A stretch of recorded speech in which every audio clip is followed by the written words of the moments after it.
ఏమండి? ఏంటి? కాస్త పక్కకొస్తారా? మీరెప్పటి నుంచో అడుగుతున్నారు కదా, కాస్త లైట్ గా తీసుకుంటాను సత్యవతి అని. అడిగాను, నువ్వు ఒప్పుకోవు కదా. ఈ రోజు దసరా పండగ, అదే కాక మీ ఫ్రెండ్స్ కూడా ఊర్లోకి వచ్చారు.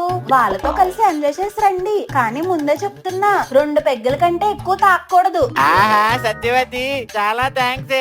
సంవత్సరం నుంచి అడుగుతుంటే ఇప్పటికి పర్మిషన్ ఇచ్చావు.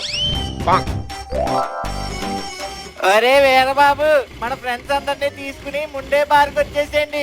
ఈ రోజు మా భార్య ఫుల్ పర్మిషన్ ఇచ్చేసింది, మనల్ని ఎవడ్రా ఆపేది?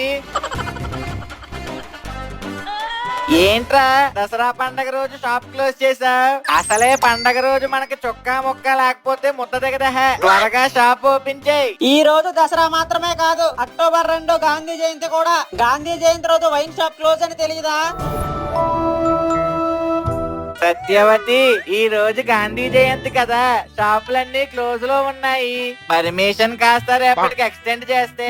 అదేం కుదరదు. ఈ రోజు తాగితే తాగండి, లేదంటే నోరు మూసుకొని ఇంటికి వచ్చేయండి. అది కాదే సత్యవతి. ఎక్కువ మాట్లాడితే కాళ్ళు విరగొట్టి పొయ్యిలో పెడతా. ఆ? ఇంకో సంవత్సరం వరకు మీకు పర్మిషనే లేదు. పెళ్ళం మాస్టర్ ప్లాన్ వేస్తే ఇలానే ఉంటుంది.